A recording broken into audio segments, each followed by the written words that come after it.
Boa tarde, meus amigos, boa tarde, minhas amigas. Desculpe aí atraso um pouquinho, mas deu um probleminha aqui na internet, mas já voltou, que aqui o tempo já começou a virar. Já começou a virar. Hoje são 18 de março de 2024. Nós estamos aqui na Sociedade de Estudos Espíritos Francisco de Assis, e nesse horário nós vamos começar a estudar essa obra, ó, Devassando o Invisível, de Ivone Pereira.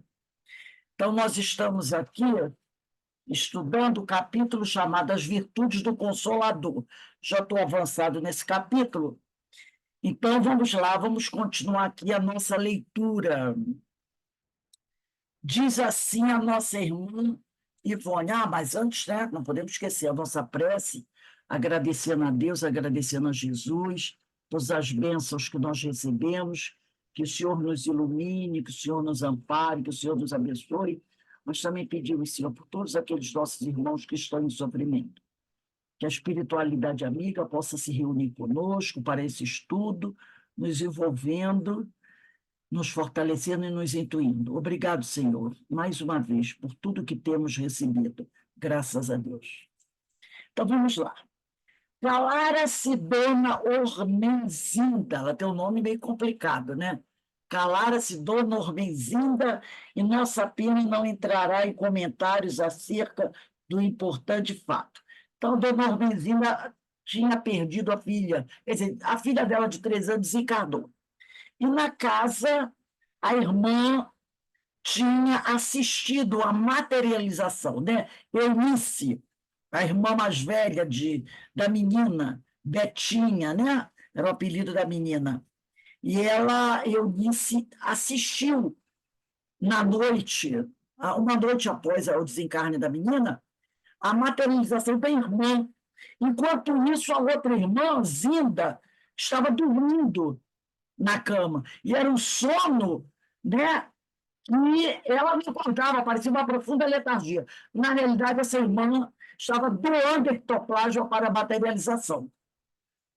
E depois que isso aconteceu, a Eunice, né, contou para a família toda sobre o que havia acontecido, e, na realidade, ali todos tiveram a prova da própria imortalidade do espírito. Né?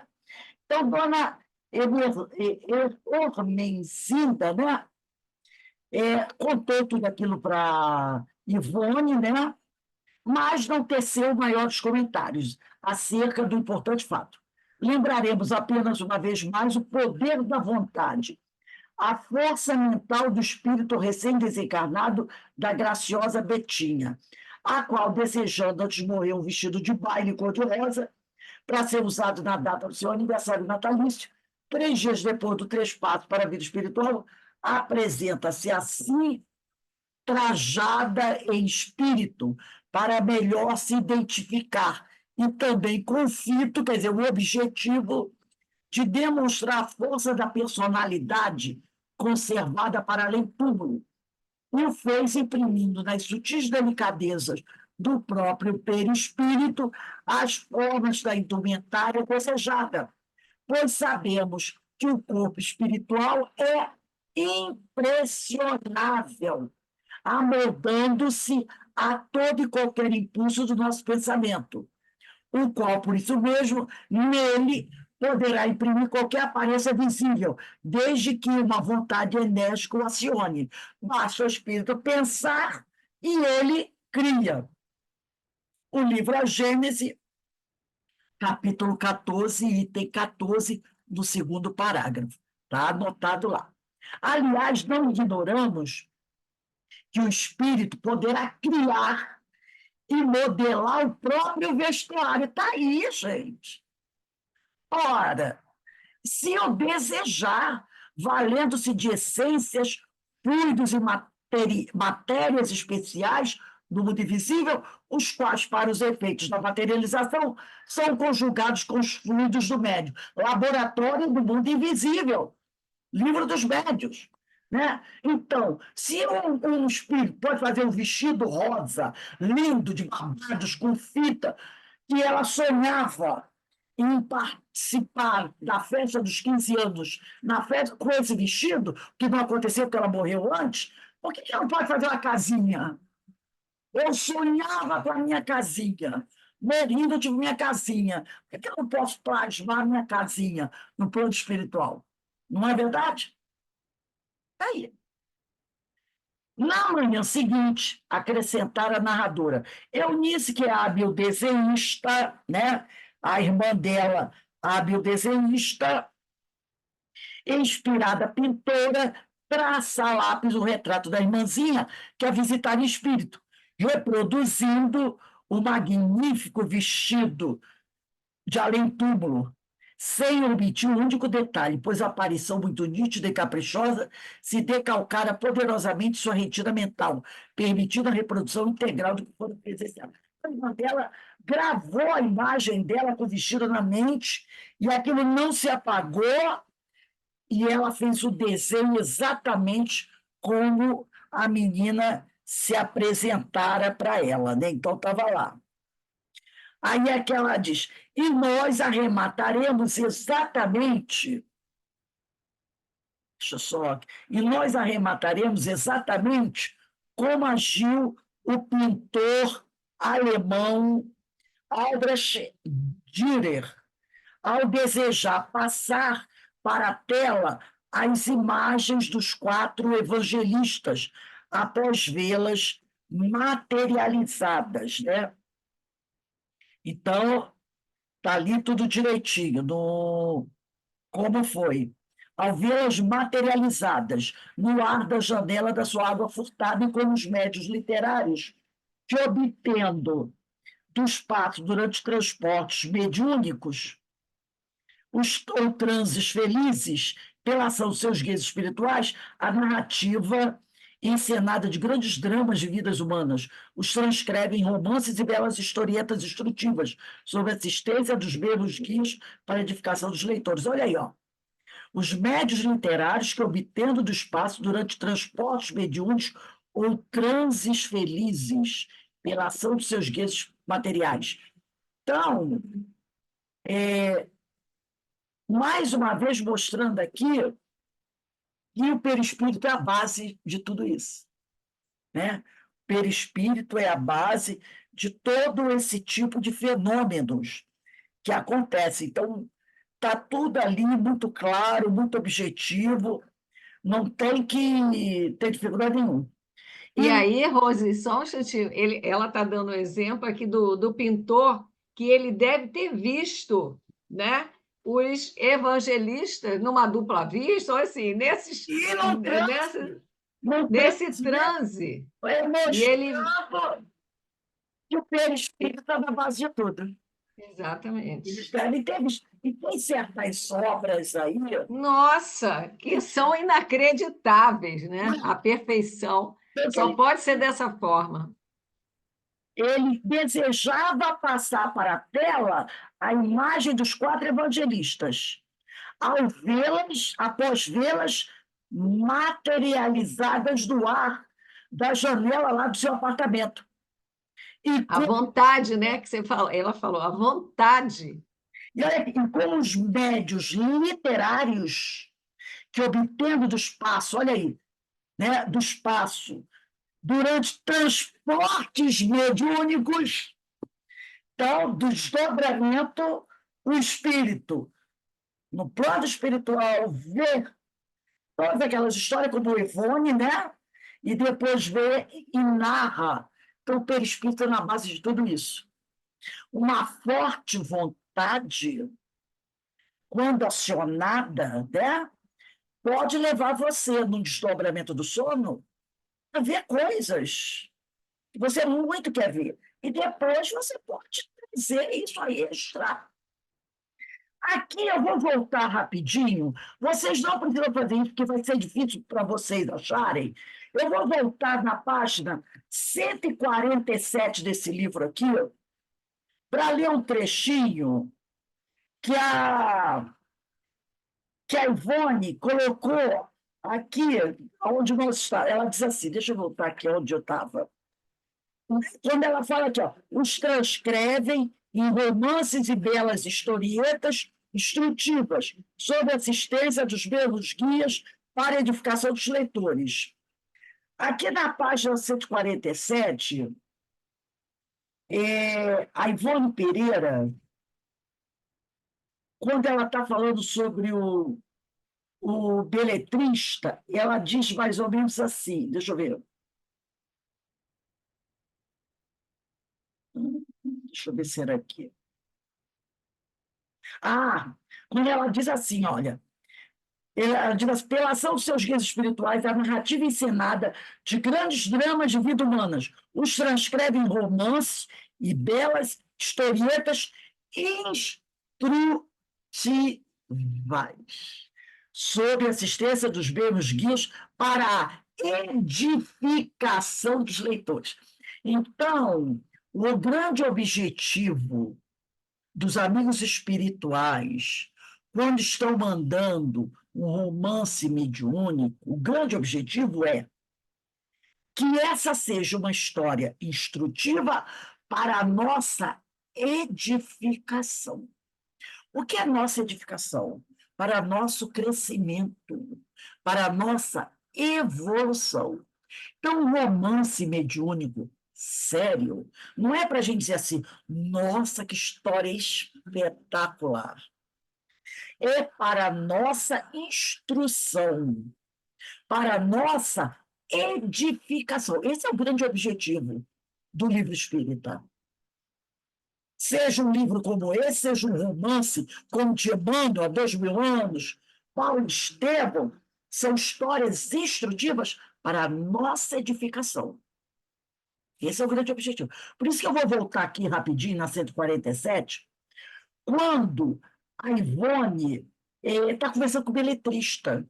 E o beletrista quer, porque quer que ela conte o drama da vida dele. Tá? E ele contou o drama para ela, se esvaindo em lágrimas, porque era uma história, né? Aí ela diz assim, ó, quando ele pergunta para ela, para a Ivone, e, Dona Ivone, minha amiga, quando poderemos escrever esse drama? Acredite, minha senhora, seria um refrigério, quer dizer, um alívio para o meu coração poder escrevê-lo. E ela disse assim, poderamos-lhe, porém, que o drama que tanto atormentava, além de encerrar, além de conter uma história brutal de assassinato, e, por assim dizer, vulgar em nossos dias, porque ela diz assim, é uma história, um drama de assassinato, mas muito comum em nossos dias. E eu digo mesmo atualmente, né? Você liga a televisão ali, o que é que tem de assassinato? Hoje mesmo de manhã, eu vi uns 3 casos, vendo jornal, família, pessoa. É uma coisa muito comum, dramas brutais. A doutrina espírita é para isso? Para ficar contando assassinato? Não. Aí ela diz assim, quando os jornais diariamente apresentam a publicidade de dezenas de dolorosos casos idênticos. Hoje, você liga a televisão, tem um monte, naquela época era jornal, hoje eu estou falando de jornal. Na televisão tem um monte desses dramas de mortes violentas. Aí ela diz aqui, não, ela diz assim, nesse caso seu, não estampava o caráter moral e doutrinário exigido pela obra espírita.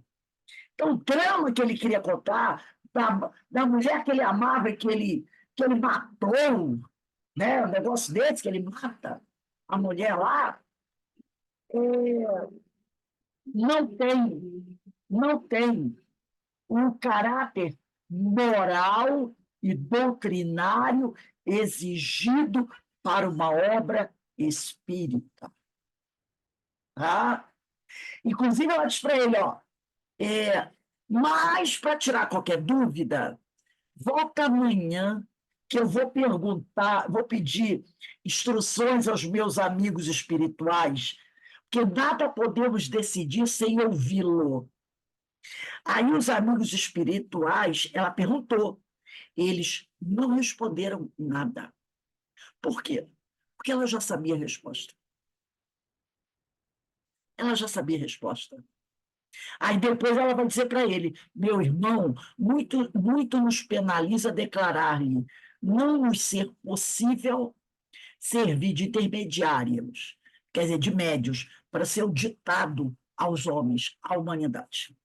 Ela já sabia que o objetivo da obra espírita era para edificação, não é para ser jornal policial das trevas, não é para ser isso, né? Não é para ser esses programas que tem aí na televisão, que antigamente você dizia, aperta o jornal e sai sangue. A gente não dizia isso? Basta apertar o jornal, sai sangue. Hoje a gente diz assim, é na televisão. Bate a mão na tela que o sangue escorre. Não é esse o objetivo. O objetivo é o caráter moral e doutrinário exigido por uma obra espírita. A obra espírita tem que ter esse caráter moral e doutrinário.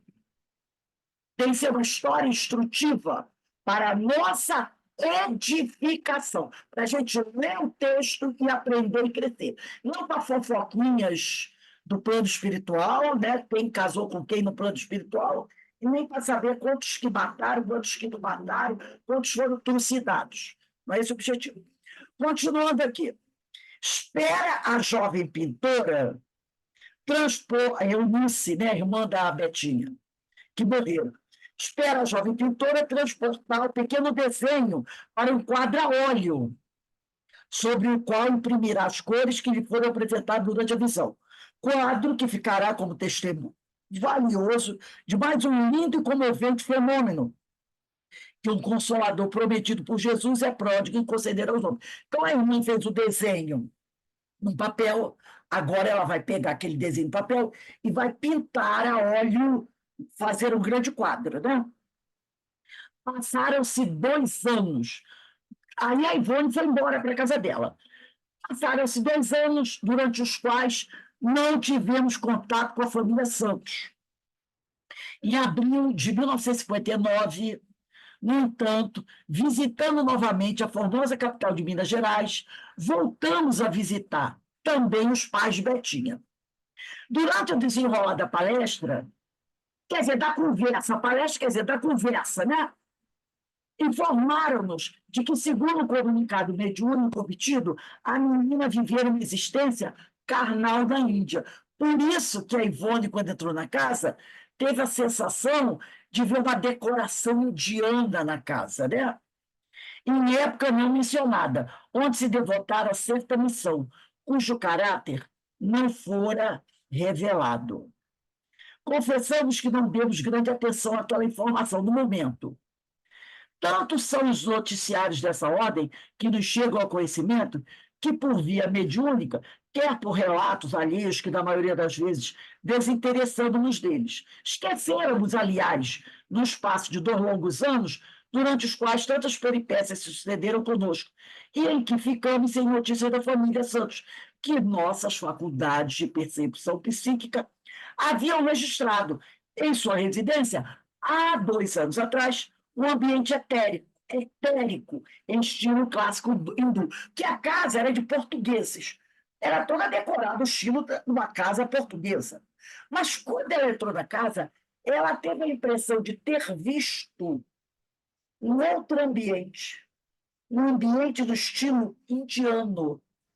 Quando, passado 2 anos, quando a mãe contou, ela nem se tocou. Só depois é que ela lembrou. E é mesmo. Há 2 anos atrás, quando eu estive na casa, e eu entrei, eu senti, apesar da decoração de família portuguesa, eu percebi no astral da casa, tipo uma decoração indiana, o que ela ficou, achou estranho, que a família era portuguesa.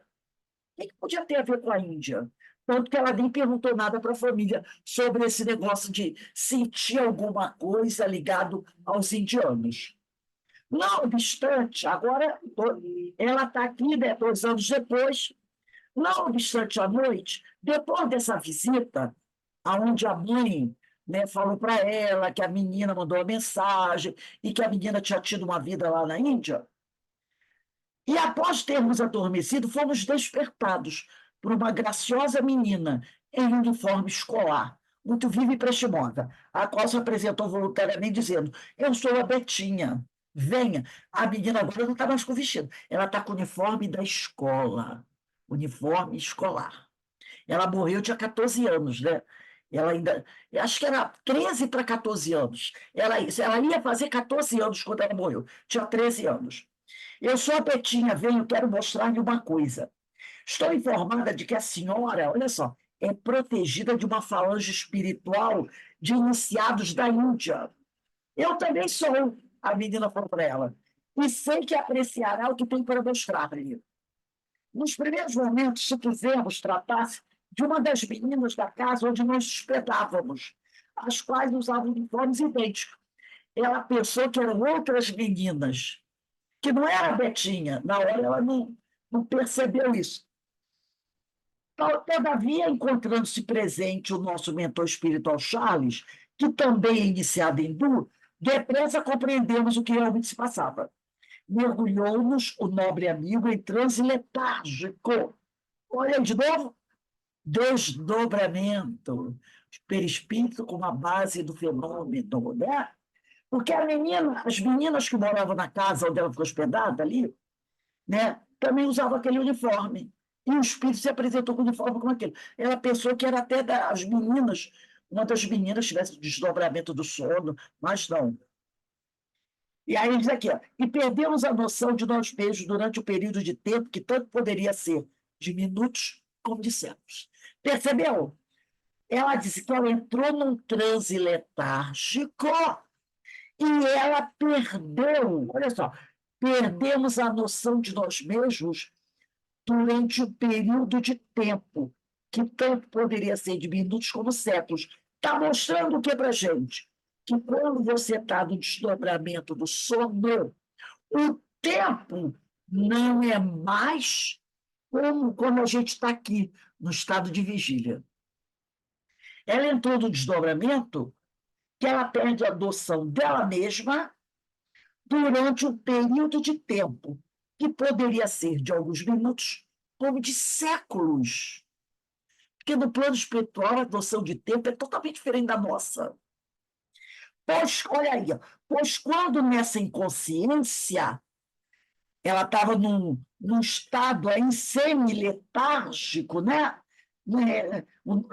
Ela estava em transe letárgico, então ela diz aqui, quando nessa inconsciência, nesse lapso singular e intraduzível, o espírito do médium é absolutamente incapaz de medir o tempo. Você não sabe dizer quanto tempo você fica no plano espiritual. Você acorda, vê se passaram 2 minutos. Sabe, você dá aquela cochilada e você sonha um monte de coisa. Quando você acorda, olha o relógio, 5 minutos. Você diz, nossa, eu sonhei com tanta coisa. Como é que esse sonho todo durou 5 minutos? Não durou 5 minutos. Pode ter durado horas. Horas. Mas aqui na Terra foi 5 minutos. E a gente não sabe dizer quanto tempo se passou. Aí ela diz aqui, nem mesmo tem noção de longevidade ou brevidade. Você não sabe nem se o troço durou muito ou durou pouco. Você só lembra do que aconteceu, mas você não tem essa noção de brevidade ou longevidade. Ao recobrar a consciência, já desprendida das prisões carnais, vimos-nos de mãos dadas com a gentil visitante espiritual, a qual correndo arrastava-nos travessamente na sua carreira, as risadas muito contentes. Levou-nos até a casa paterna, né? Levou-nos até a casa paterna, justamente a mesma onde se dera a sua libertação, onde ela desencarnara, para as claridades do mundo espiritual. Entrando no domicílio, já por nós conhecido, absolutamente não mais encontramos a residência moderna e confortável, visitada antes, mas como um solar hindu. Então, ela voltou, ela não encontrou mais aquela casa portuguesa, dentro da família portuguesa. Ela encontrou uma casa como se fosse uma casa hindu, né? Aí ela diz aqui, né? Um solar hindu majestoso, qual visão das 1001 noites, com arcadas e portas douradas, rendilhadas, magníficas colunas, pedestais e capitéis muito artísticos, tudo atestando expressões de beleza invulgar. em matéria de arquitetura. Todavia, não se tratava de uma residência particular ou propriamente edificação de além público, mas de ideoplastia, configurando uma casa de benefícios para crianças e gestantes, espécie de maquete espiritual, construída por Betinha. Ela construiu fluidicamente. Olha aí, Mato Espírito criar, pensar e ele cria. Ela criou essa casa, construída por Betinha em proporções normais, no intuito de forçar sugestões aos seus entes amados, à sua família que estava encarnada, para converterem-na em realidade na Terra. Dormitórios, refeitórios, gabinetes cirúrgicos, fagidos de crianças recém-nascidas, médicos e enfermeiras em azáfamos, quer dizer, agitados, trabalhando incansáveis, indicaram tratar-se de hospital ou maternidade, segundo o que nos permitiam contemplar. Então, ela plasmou do plano espiritual um hospital, em tudo que tem hospital, para tentar, com aquela ideoplastia que fica no ar, forçar os pais dela encarnados e a família a terem a ideia de fazer um hospital para atender crianças, que eram pessoas de posses. Entendeu? Então, ela tentou, com aquela plasticidade ali, com aquela ideoplastia, durante o desdobramento do sono da família, que eles visitassem esse hospital. E, ao despertarem, alguém tivesse a ideia: vamos fazer um hospital e, de repente, em homenagem à nossa filha, botar o nome da nossa filha. Não tem famílias que fazem isso? Por exemplo, Cazuza. A mãe dele criou, não foi? Uma instituição, Cazuza. Por quê? Em homenagem ao filho dela e para atender pessoas com a mesma problemática que o filho desencarnou. Várias pessoas fazem isso. Rapidamente, eu vou pedir, quem tiver aí, 2 livros, 5 minutinhos só. O livro Mecanismo da Mediunidade e o livro de Emmanuel, aquele que a gente estuda quarta-feira. Quarta-feira, quem tiver o Emmanuel de quarta-feira e o livro Mecanismos da Mediunidade. Só para a gente ver uma coisinha aqui.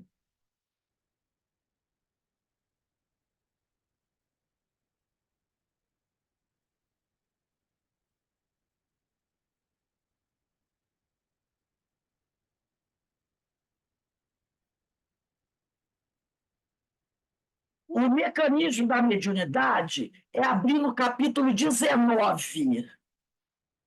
É que eu esqueci de dizer. E o Emmanuel é para abrir no capítulo 29.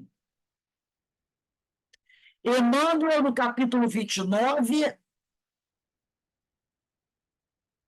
Emmanuel, capítulo 29, item 29.3.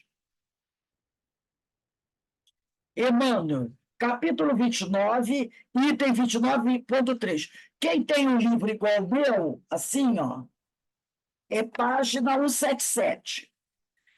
Capítulo 29, item 29.3. E quem está com o mecanismo da mediunidade é capítulo 19. Mecanismo, capítulo 29. 19, desculpe. O mecanismo da mediunidade é esse aqui, tá?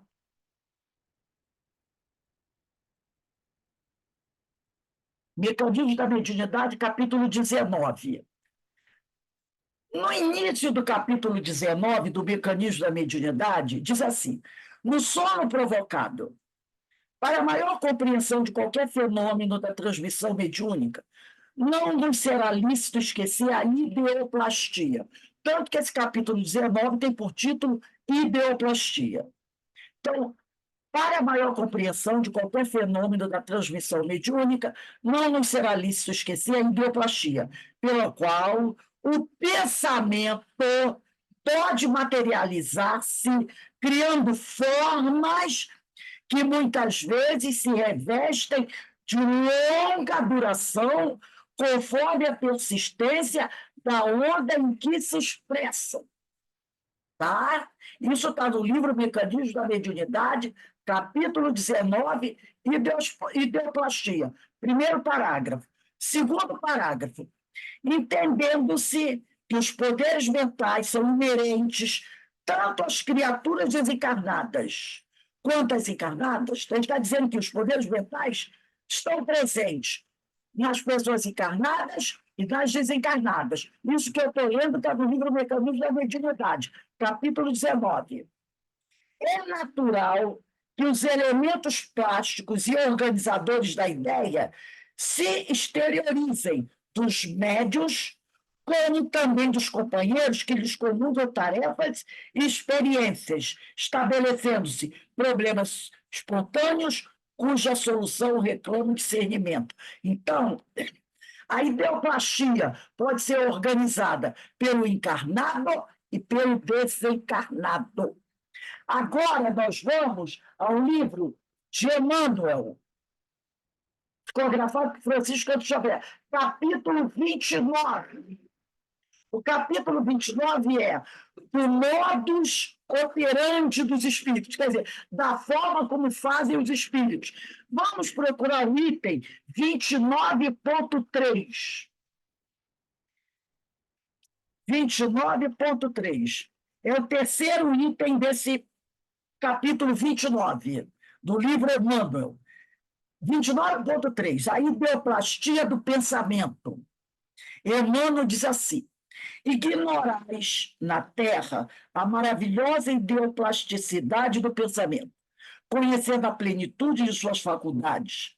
Após haver triunfado em muitas experiências que lhes asseguraram elevada posição espiritual, senhores de portentosos, quer dizer, de fortes, poderosos, dons psíquicos, conquistados com a fé e com a virtude incorruptíveis, os espíritos superiores possuem uma vontade potente e criadora de todas as formas da beleza. Às vezes, apresentam-se ao vidente graciosas cenas da história do planeta. Multidões luminosas, legiões de almas, quadros esses que, na maioria das vezes, constituem os pensamentos materializados das mentes evolvidas que os arquitetam. Olha o caso da Betinha, né? Aquele hospital é o pensamento dela materializado, que os arquitetam e que atuam sobre os centros visuais dos sensitivos, objetivando o progresso geral. É assim que se estabelece a união dos dois mundos, o físico e o espiritual, através de fatores inacessíveis às vossas medidas e instrumentos materiais. Não dá para a gente medir. O tempo reserva muitas surpresas ao homem, dentro da proporção da sua evolução moral. Quer dizer, essas surpresas vão chegando de acordo com o nosso grau evolutivo, concretizando o edifício imortal de todas as ideias altruísticas, nobres e generosas, sendo totalmente inútil que alguns deles se arvorem supremas autoridades nos variados ramos da vida. Porque, dentro da sua pretensiosa indigência, quer dizer, da nossa pequenez, se perderão fatalmente no labirinto discursivo dos seus argumentos mateotécnicos, né? Então, ela mostrou aqui que ela criou, com o pensamento dela, aquele hospital todo preparado, com pessoas trabalhando, inclusive. No desdobramento do sono, ela pretende levar a família para ver o hospital que ela criou com a força do pensamento dela. Porque a família, ao despertar, pode criar aquela ideia. O que vocês acham da gente fazer um hospital para crianças em homenagem à Betinha? Não é isso? Voltando aqui à última frase do livro de Ivone. Betinha, porém, agora em atitude grave, explicou: nós vamos parar aqui, tá? Nós vamos parar aqui. Porque aí a Betinha, isso vai ser no dia 25/3.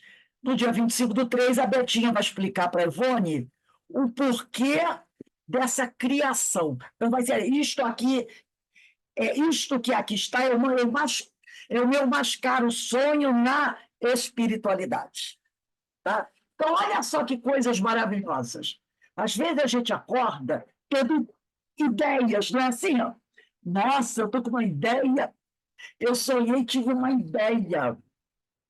Às vezes essa ideia que a gente teve foi, de repente, o pensamento de um espírito materializado que nós vimos da espiritualidade. E aí você aqui vai e coloca em prática, né? Você concretiza esse pensamento, que é uma coisa boa para ele, mas vai ser uma coisa boa para você também. Toda obra boa é essa ideia. Imagina, nós, eu, Denise Menezes, criamos o Cefa. Será que não foi, não é? Uma sugestão de um amigo espiritual? Para três espíritos, vou usar uma palavrinha aqui meio pesada, para três espíritos danados, três espíritos danados que precisavam melhorar bastante, e que precisam, pode ter sido. E aí a gente colocou em prática. E vocês participam hoje disso, dessa obra, né? Que não é nossa, é de Jesus. Bem, meus irmãos, nós vamos encerrando aqui o nosso estudo, né? Agradecendo a Deus, agradecendo a espiritualidade, a Ivone Pereira, a oportunidade do estudo dessa obra maravilhosa. Hoje nós vamos receber aqui na casa o nosso irmão Gabriel, deixa eu só colocar o nome dele todo aqui. O nome dele é. Peraí, está aqui. João Geraldo, não é Gabriel, não, é que eu estou com uma coisa de Gabriel na minha cabeça. É João Geraldo Vieira. Ele vai falar sobre a pena de morte. É um tema, né, bastante pesado, mas que a gente precisa conversar, tá bom? Então, mais uma vez, agradecemos a Deus tudo isso que temos recebido. Vamos dar uma paradinha aqui, beber uma aguinha, daqui a pouco a gente volta. Vou passar para a Denise, tá, Denise? A, o anfitrião. Um beijo aí Boa para. palestra para todos. Deixa eu.